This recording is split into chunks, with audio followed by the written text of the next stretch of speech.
नमस्ते, मैं मयूर नर, जीवामृत नेचुरल्स का फाउंडर एंड सीईओ। हमारी संस्था प्राकृतिक खेती करने वाले किसानों को एक प्लेटफॉर्म देती है कि जो अपने ग्राहकों तक पहुंच सके। आज के सेशन में हम कवर करेंगे वैल्यू चेन इंफ्रास्ट्रक्चर यानी कि खाद्य मूल्य श्रृंखला और मार्केटिंग मैनेजमेंट यानी कि विपणन प्रबंध, नेचुरल फार्मिंग मतलब प्राकृतिक खेती में ये दो सिस्टम्स कैसे मैनेज होते हैं। तो हम चालू करते हैं खाद्य मूल्य श्रृंखला के साथ। हम नॉर्मली सुनते हैं सप्लाई चेन या आपूर्ति श्रृंखला। आज हम कवर करने वाले खाद्य मूल्य श्रृंखला, ये दोनों में फ़र्क क्या है। आपूर्ति श्रृंखला में अलग अलग जो संस्थाएं आती है या स्टेक होल्डर्स रहते हैं उनके बारे में हम बात करते हैं, पर मूल्य श्रृंखला के में हम देखते हैं कि कौन सी पार्टी, कौन से स्टेक होल्डर जो एक्चुअल मूल्य ऐड करते हैं अपने जो प्रोडक्ट्स या वस्तु रहती है जो किसानों से चालू होकर ग्राहक तक पहुंचती है। तो इसके बारे में एक हम बात करेंगे। उसके बाद प्राकृतिक और पारंपरिक, इसमें क्या फ़र्क है, ये दो तीन चीज़ों के बारे में हम बात करके हम विपणन संस्था के बारे में बात करेंगे। मैं एक क्विक डायग्राम दिखा रहा हूँ इधर। जो डायग्राम में आपको दिखेगा कि सप्लाई चेन मैनेजमेंट जो नॉर्मल अपने उपज के लिए होने वाला और जो बाकी इलेक्ट्रॉनिक्स आइटम्स या क्लोथिंग, फैशन, अलग अलग जो चीज़ें हम देखते हैं मार्केट में, उनके सप्लाई चेन मैनेजमेंट में क्या क्या फ़र्क है।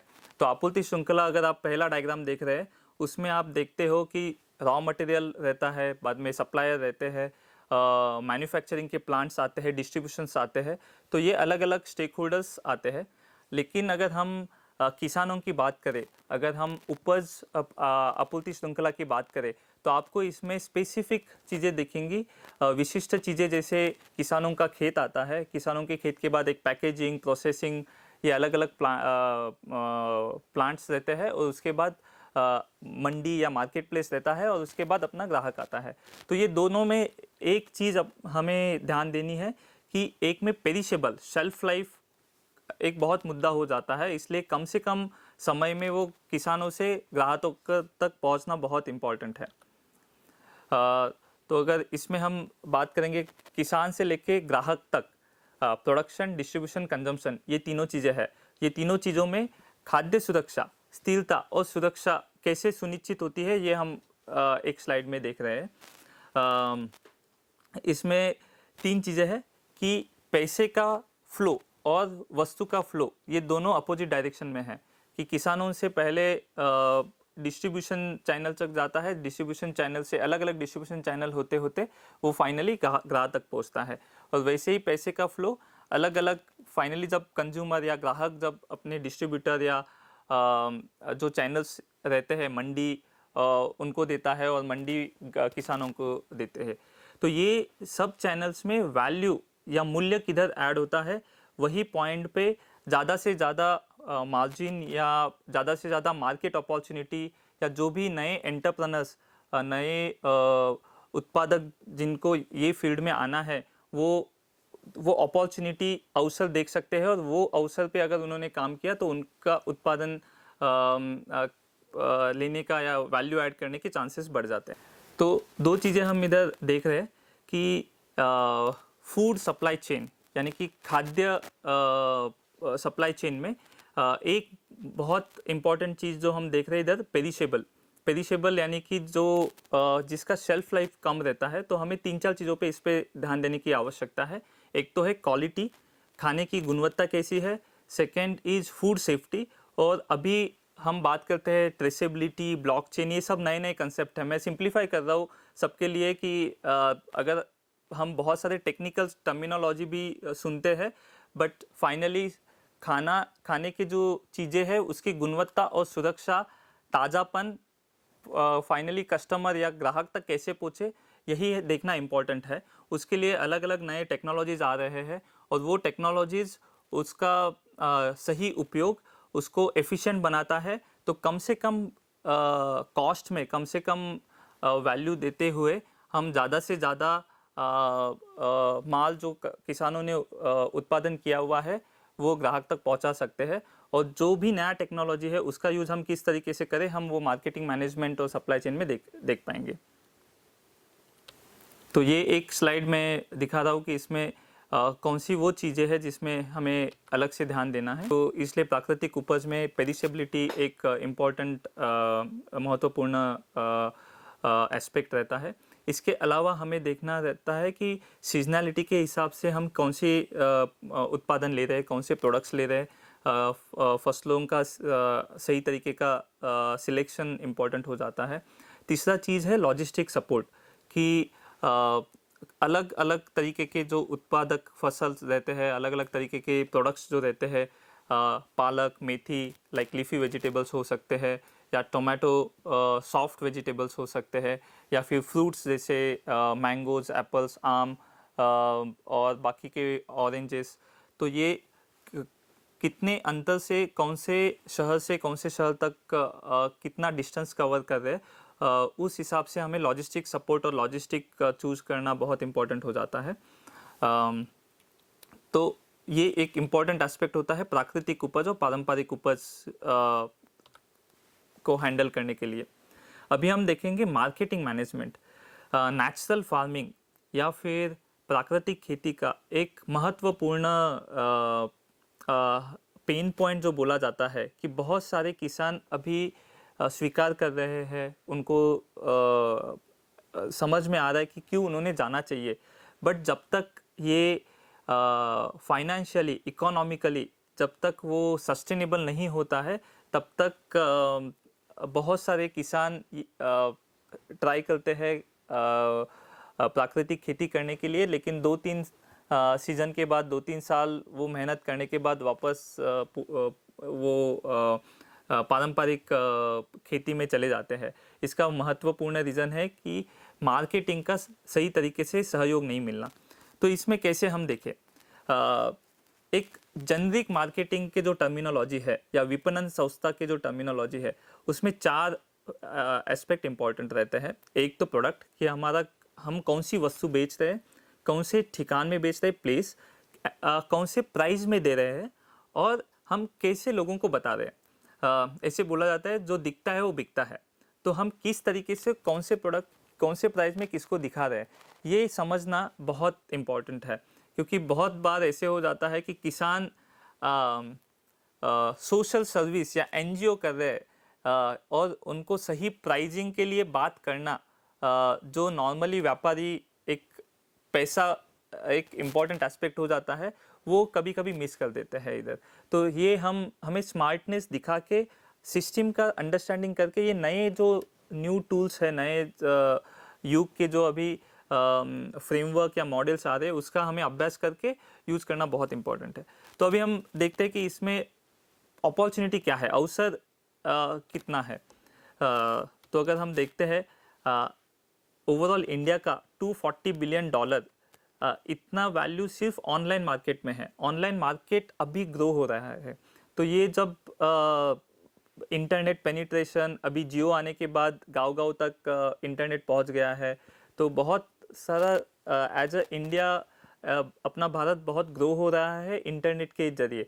तो कोई भी किसान कौन से भी गांव में अगर भारत में है, तो वो अपने प्रोडक्ट ये ऑनलाइन तरीके से सबको बता सकता है कि मेरे पास कौन सा प्रोडक्ट है, कौन से प्राइस में है, किधर अवेलेबल है। तो इसका वापर करना बहुत इम्पॉर्टेंट है। सेकंड, ये नेचुरल और प्राकृतिक खेती का कितना बड़ा मार्केट है, आप देख सकते हैं इधर। 2020 से 2026 तक का जो ट्रेंड है, उसमें ही 1 बिलियन से लेके 10 बिलियन तक ग्रो होने की संभावना बताई गई है। और ये मार्केट जो भी अर्ली प्लेयर्स है, वो प्लेयर्स इसको समझ के अगर वो सही तरीके से अपने कौशल्य लगा लेते हैं, तो ये मार्केट कैप्चर करने में बहुत आसानी हो जाएगी। लोगों को अभी बहुत जागरूकता है। ग्राहक देख रहे हैं कि किधर वो विष मुक्त उत्पादन मिले उनको और प्रोडक्ट्स मिले। तो हम देखते हैं कि कौन कौन से मॉडल्स हैं जो हमारे पार्टिसिपेंट ट्राई कर सकते हैं। तो इसमें जो हमने बात किया, एक तो कंज्यूमर बेस, उपभोक्ता समझना बहुत इम्पोर्टेंट है। यही जो मार्केटिंग के टैक्टिक्स है जो एज अ फार्मर हम बहुत बार मिस कर लेते हैं कि हर कोई एफिशिएंटली अपना कस्टमर नहीं हो सकता है। इसमें किसको सही तरीके से वो प्रोडक्ट की जानकारी है, प्रोडक्ट के बारे में अवेयरनेस है, वो देखना बहुत इंपॉर्टेंट है। अगर आप देखते हो कि एक्सपोर्ट का एक अलग से सेगमेंट है, B2B का अलग से सेगमेंट हो सकता है, B2C का मतलब व्यापारी को देना, डायरेक्टली ग्राहक को देना, उपभोक्ता को देना, या फिर ऐसे कुछ प्रोसेसिंग यूनिट्स को देना कि जो उसका कन्वर्जन वैल्यू एडेड प्रोडक्ट्स में करता है। तो ये जानकारी लेके कौन सा प्रोडक्ट उत्पादन करना, ये इम्पोर्टेंट हो जाता है। तो कौन कौन से अलग अलग चैनल्स और अपॉर्चुनिटीज़, अवसर्स रहते हैं। अगर हम इसको डिवाइड करें दो चीज़ों में, तो एक अपने खुद के देश का जो मार्केट, जिसको डोमेस्टिक मार्केट बोला जाता है, और एक जो इंटरनेशनल मार्केट, जो हम एक्सपोर्ट, इसके बारे में बात करते हैं। तो क्या चीज़ हम जो निर्यात कर सकते हैं और क्या चीज़ हम हमारे लोकल इकोसिस्टम या अपने ही देश में दे सकते हैं, उसमें भी दो चैनल आ जाते हैं। एक तो हम डायरेक्टली अपने ग्राहक को दे, या हम ऐसे व्यापारी को दे जो जिनके ग्राहक के साथ डायरेक्ट कनेक्शंस है। तो अभी हम अगर B2B का बात करें, जो जिसमें हम व्यापारी को देते हैं, उसमें हमें 3-4 चीज़ों का ध्यान रखना पड़ता है। उसमें वॉल्यूम का इन जनरल बड़ी मात्रा में रिक्वायरमेंट रहती है, तो वो आपूर्ति करने के लिए जो भी सिस्टम्स, स्टैंडर्डाइजेशंस चाहिए, वो किसान के पास या जो भी ये व्यवसाय में है नेचुरल फार्मिंग के, उन्होंने ध्यान देना इम्पोर्टेंट रहता है। इसमें एक ही साथ बड़ी मात्रा जाती है, तो finance management, terms and conditions देखना बहुत इंपॉर्टेंट हो जाता है कि क्रेडिट पीरियड कितना है, कितने दिन में पैसा मिलने वाला है, कितना डिस्काउंटेड रेट में जा रहा है, क्या स्टैंडर्डाइजेशन है, और ऐसी चीज़ों में बैकअप रखना भी बहुत इंपॉर्टेंट हो जाता है। इसमें फ़ायदा यह है कि 1-2 ट्रांजैक्शंस में ही पैसा आ जाता है, बट नुकसान ये भी हो सकता है कि अगर 1 या 2 ही व्यापारी के ऊपर अगर डिपेंडेंसी है, तो अगर वो व्यापारी अगर नहीं लेता है या नहीं बोलता है, टर्म्स एंड कंडीशन सही तरीके से नहीं लिखे हुए रहते हैं, तो फिर किसानों का नुकसान होने के चांसेस है। तो 2-3 चीज़ें हमें इसमें ध्यान देनी रहती है। B2C मॉडल, अभी ये ऑनलाइन के वजह से जो भी हम अभी देखते हैं, बिग बास्केट है, अमेज़ॉन फ्रेश है, बहुत सारी चीज़ें इंटरनेट के वजह से बहुत आसान हो गई है। हर एक फार्मर अपना खुद का वेबसाइट बना सकता है।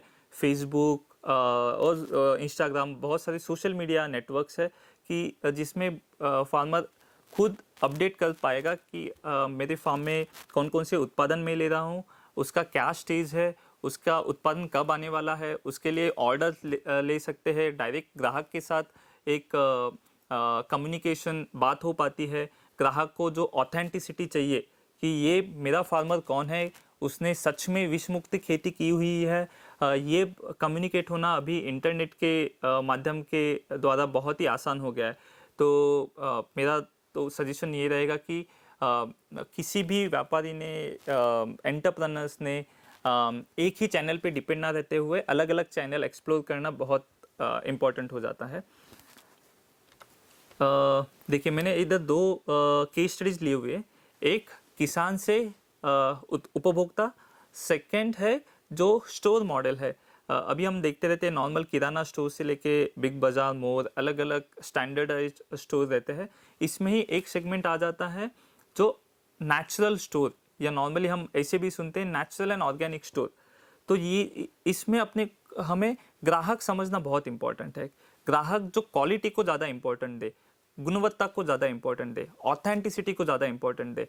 अभी हम जितने भी नॉर्मली जो नाम सुनते रहते हैं, अलग अलग ई-कॉमर्स कंपनीज या अलग अलग जो स्टोर्स के, उसमें 2 चीज़ों में वो ध्यान ज़्यादा रहता है। कन्वीनियंट, कितने आसान तरीके से मुझे प्रोडक्ट मिले, वस्तु मिले, और कितने कम से कम प्राइस में मुझे वस्तु मिले। वो कस्टमर अलग है, वो ग्राहक अलग है। जो ग्राहक मेरे पेरेंट्स के लिए, मेरे फैमिली के लिए, मेरे बच्चों के लिए जो मुझे सही खाना, विष मुक्त खाना देना है, ऐसे सोच वाले कस्टमर्स, ऐसे कस्टमर्स जिनको सोशल अवेयरनेस है, ओवरऑल एनवायरनमेंट पे जो निगेटिव इम्पैक्ट होता है, क्लाइमेट चेंज के बारे में जिनको अवेयरनेस है, तो ऐसे ग्राहक जो सोशली अवेयर है, सामाजिक विषयों के बारे में उनको पता है, आरोग्य के बारे में पता है और कौन से चीज़ें विष मुक्त चीज़ें लेनी चाहिए उसके बारे में पता है, ऐसे ग्राहकों को तक पहुंचना, उनको सिलेक्ट करना, उनको ढूंढना, उनको पहुंचना, उसको मार्केटिंग मैनेजमेंट में सेगमेंटेशन एंड टारगेट बोला जाता है। तो वो जितना स्मार्टली कर पाएंगे उतना इफेक्टिवली हम कम से कम प्राइस में सही कस्टमर तक पहुंच पाएंगे।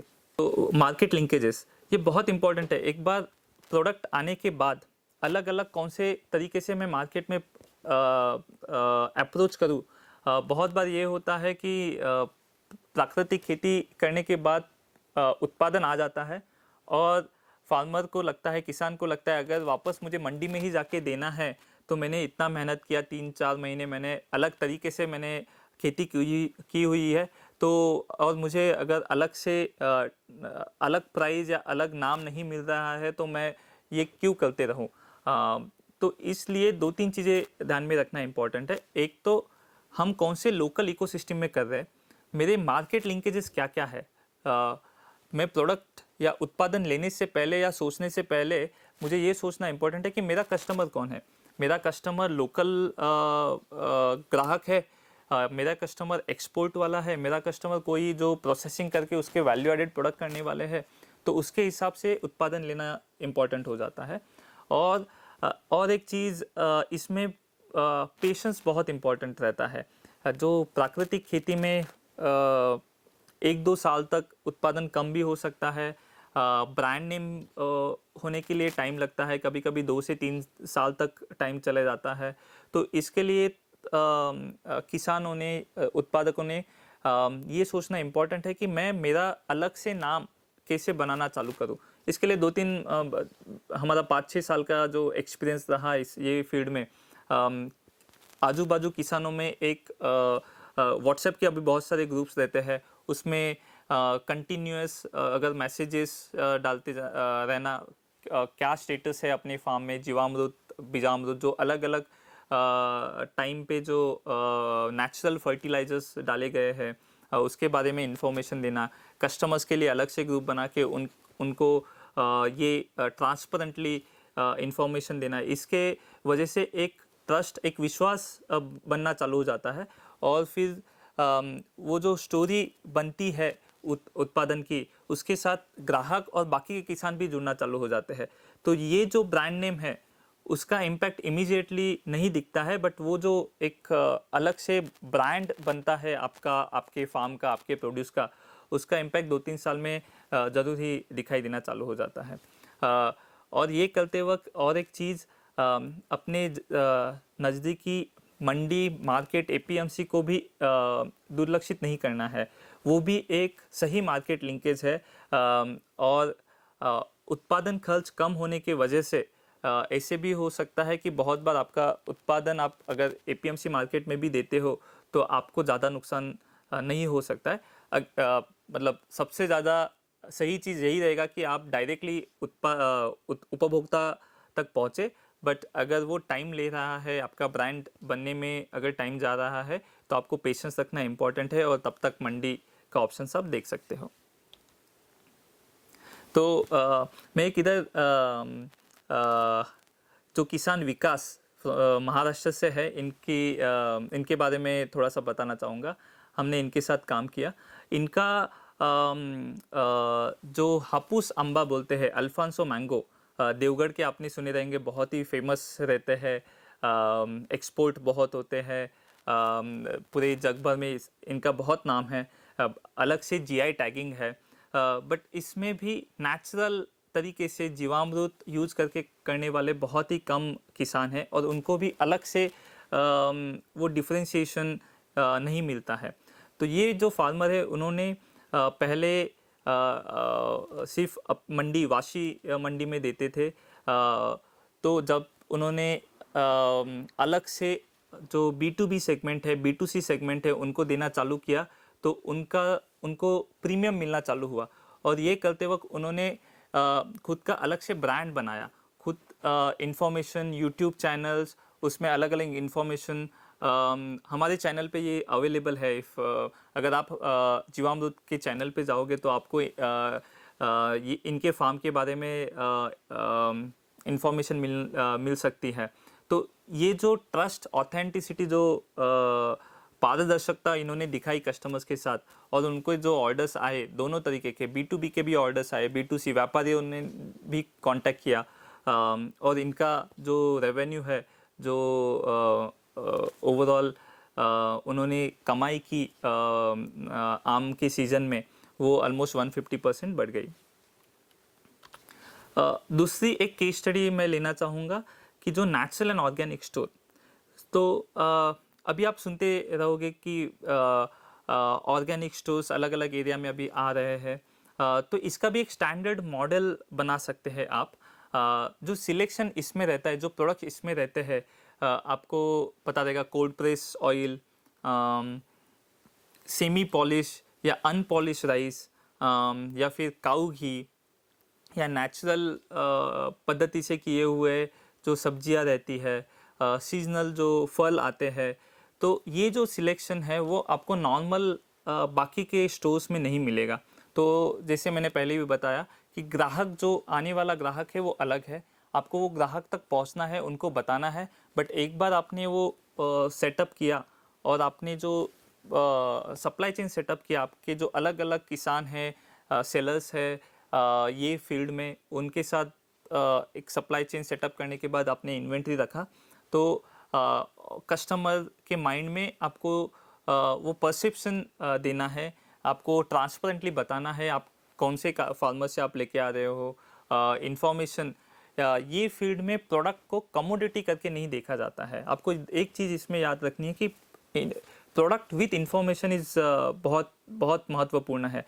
आप अगर कोई मिलेट अपने रखे हुए है, कोल्ड प्रेस ऑयल रखा हुआ है, तो आपको ये सिर्फ मेरे पास ऑयल है ये बता के होगा नहीं, आपको ये इन्फॉर्मेशन बताना है कि cold press oil refine oil से अलग कैसे है, रिफाइन ऑयल में क्या क्या प्रोसेस होती है, कोल्ड प्रेस ऑयल में क्या क्या प्रोसेस होती है, और आरोग्य के लिए कोल्ड प्रेस ऑयल क्यों अच्छा रहता है और रिफाइंड ऑयल क्यों अच्छा नहीं रहता है। और सेम चीज़ मिलेट्स के बारे में कि मिलेट्स हेल्थ के लिए कैसे अच्छा है, प्लानट के लिए कैसे अच्छा है। तो आपको ये एक चीज़ ध्यान में रखनी है कि आपको इन्फॉर्मेशन हर एक प्रोडक्ट के बारे में जो आप आपके स्टोर में रख रहे हो उसके बारे में रखना बहुत इंपॉर्टेंट है, और इससे ट्रस्ट भी बिल्ड होता है। इससे आप not just as a sales person, आप actually food consultant, health consultant बन जाते हो। और ग्राहक एक बार आपके साथ एक ट्रस्ट बिल्ड हो जाता है तो ग्राहक आपके साथ ही रहेगा। एक मॉडल, एक सिंपल मॉडल हमने वर्कआउट किया था कि ओवरऑल 10 लाख के सेटअप में, जिसमें 2 से 3 लाख का इन्वेंट्री, 2 से 3 लाख का ओवरऑल जो स्टोर इंफ्रास्ट्रक्चर, थोड़ा टेक्नोलॉजी, बिलिंग सिस्टम्स, और ऐसे करके, और स्टाफ मेंबर 10 लाख के सिस्टम से अगर आप चालू करते हो तो आपको ओवरऑल 6 महीने में ब्रेक इवन आना चालू हो जाता है। अभी ये जो हम प्राकृतिक खेती और उसके मार्केट लिंकेजेस, मार्केटिंग मैनेजमेंट, विपणन संस्था के बारे में हमने बात किया, तो इसमें अवसर क्या है और चुनौतियाँ क्या है। अवसर में हम देख सकते हैं, हम ग्राहकों से आए दिन सुनते रहते हैं कि फूड में, अन्न में पेस्टिसाइड्स है, बहुत सारे समाचार हम सुनते रहते हैं कि cancer cancer, diabetes, chronic diseases, 65% मृत्यु जो भारत में हो रही है उसके पीछे का रीज़न क्रॉनिक डिसीज़ बताया जाता है, जिसमें फूड और लाइफस्टाइल जो हम खाना खाते हैं उसका बहुत इंपॉर्टेंट पार्ट है। तो ये सब जो नॉलेज बेस और एक मूवमेंट चालू है उसके वजह से ग्राहकों में बहुत ज़्यादा जानकारी आ गई है, और ग्राहक जो नेचुरल या फिर विष मुक्त खाना है उसके लिए, फूड के लिए मांग बढ़ती जा रही है। इसमें टेक्नोलॉजी भी बहुत इम्पोर्टेंट रोल प्ले कर रही है।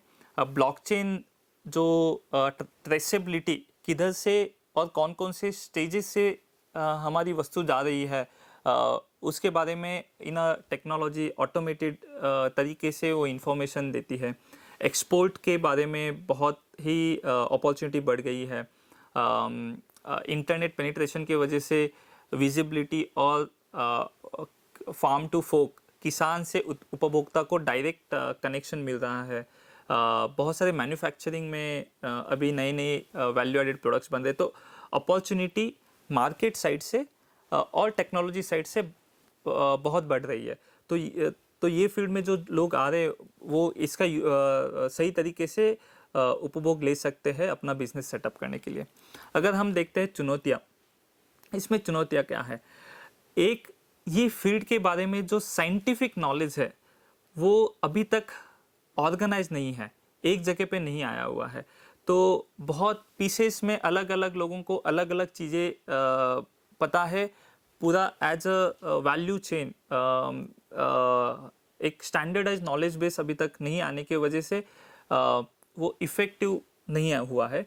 इंफ्रास्ट्रक्चर जो हम बात करते हैं, अभी हमने टेक्नोलॉजी के बारे में बात किया या मार्केट के बारे में बात किया, बट इसके लिए जो अलग से सप्लाई चेन रहता है या अलग से इंफ्रास्ट्रक्चर चाहिए, हम कोल्ड स्टोरेज के बारे में बात कर सकते हैं, अलग अलग चीज़ें हो सकती है इसमें, वो अभी तक होनी बाकी है।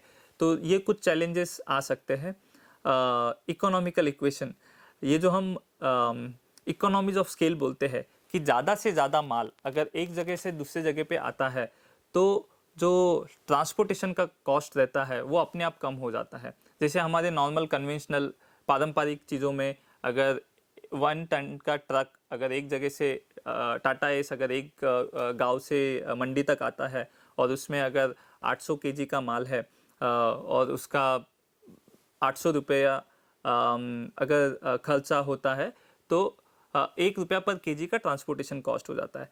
बट वही चीज़ अगर हम नैसर्गिक प्राकृतिक खेती उत्पादन के लिए बात करेंगे तो एक गांव में अगर 3-4 फार्मर ही कर रहे हैं और वो भी हम अगर शहर तक लेके आते हैं जिधर कस्टमर्स एक जगह पे ना होते हुए अलग अलग जगह पे फैले हुए हैं या अलग अलग ऑर्गेनिक स्टोर्स है, तो अगर 200 केजी का माल वही जगह से अलग जगह पे जा रहा है और उतना ही 800 रुपया अगर लगता है तो 4 रुपया पर केजी पे ट्रांसपोर्टेशन कॉस्ट आ जाता है। तो ये इकोनॉमिकल इक्वेशन बिठाना थोड़ा मुश्किल हो जाता है और उसकी वजह से प्राइसिंग बढ़ जाता है, उसकी वजह से कस्टमर जो सेगमेंट है वो कम हो जाता है।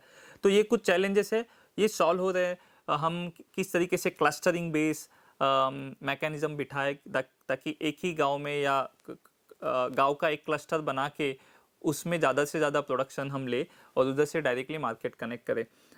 सर्टिफिकेशन प्रूव करना कि ये नैसर्गिक है, ये विषमुक्त है, उसके लिए जो सर्टिफिकेशन प्रोसेस है अभी उसमें भी थोड़े कॉम्प्लिकेशन, थोड़ा टीडियस रहता है। तो वो किस तरीके से, बहुत सारे पॉलिसी चेंजेस अभी हो रहे हैं, बहुत सारा डिस्कशन हो रहा है, एक पॉजिटिव मोमेंटम है, बट अभी के टाइम पे वो थोड़ा सा चुनौती है फार्मर्स को कम्युनिकेट करना।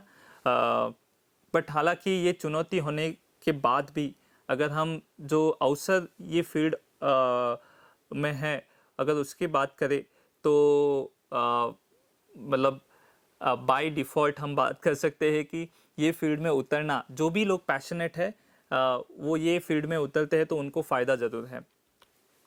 तो अगर मैं बात करूँ कि ये फील्ड में जो लोग आ रहे हैं उनके लिए अगर मेरे कुछ दिशा निर्देश रहेंगे तो 2-3 चीज़ें।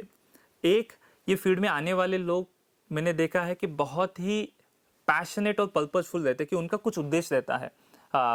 उन्होंने देखा रहता है कि ये विष के साथ किया हुआ खेती या पारंपरिक खेती के परिणाम उनके मिट्टी पे क्या हुआ है या घर वालों पे क्या हुआ है, ये हुए है या समाज में क्या हुआ है। तो उनका एक पर्पस रहता है कि मैं समाज के लिए कुछ अच्छा करूँ, मैं मिट्टी के लिए कुछ अच्छा करूँ। वो पर्पस के साथ आते हैं, बहुत ही उनमें पैशन बहुत रहता है। बट कभी कभी ये हो जाता है कि जब हम बिजनेस एज अ व्यापार के बारे में बात करते हैं तो उसमें स्किल सेट रहना बहुत इंपॉर्टेंट है। सिर्फ पर्पस और पैशन से काम नहीं होने वाला है। तो इसमें जो स्किल सेट जो लगता है, फार्मिंग के बारे में नॉलेज या टेक्नोलॉजी के बारे में नॉलेज या सप्लाई चेन के बारे में नॉलेज, जो भी नॉलेज या मार्केट के बारे में नॉलेज, कि मार्केट सर्वे करके हम देखें कि कौन सा उत्पादन लेना चाहिए, उसमें कौन सा चैनल यूज करना चाहिए, B2B सही रहेगा या B2C, व्यापारियों को डायरेक्टली दे या फिर उत्पादकों को डायरेक्टली दे, उसके लिए जो कम्युनिकेशन रहता है, डिजिटल मार्केटिंग रहता है, या फिर अलग तरीके से पैम्पलेट्स, पोस्टर्स, तो ये जो अलग अलग तरीके के जो स्किल सेट है वो पैशन के साथ जब जुड़ जाते हैं तो उसके रिजल्ट जल्दी दिखने चालू हो जाते हैं। और टीम के मतलब कोई भी व्यापार हो, बिजनेस हो, टीम के बिना करना मुश्किल हो जाता है या वो उतने ऊंचाई तक जाना संभव नहीं होता है। तो जब टीम आप सही तरीके से बनाते हैं अलग अलग लोगों के साथ, सही लोगों के साथ, तो काम आसान हो जाता है।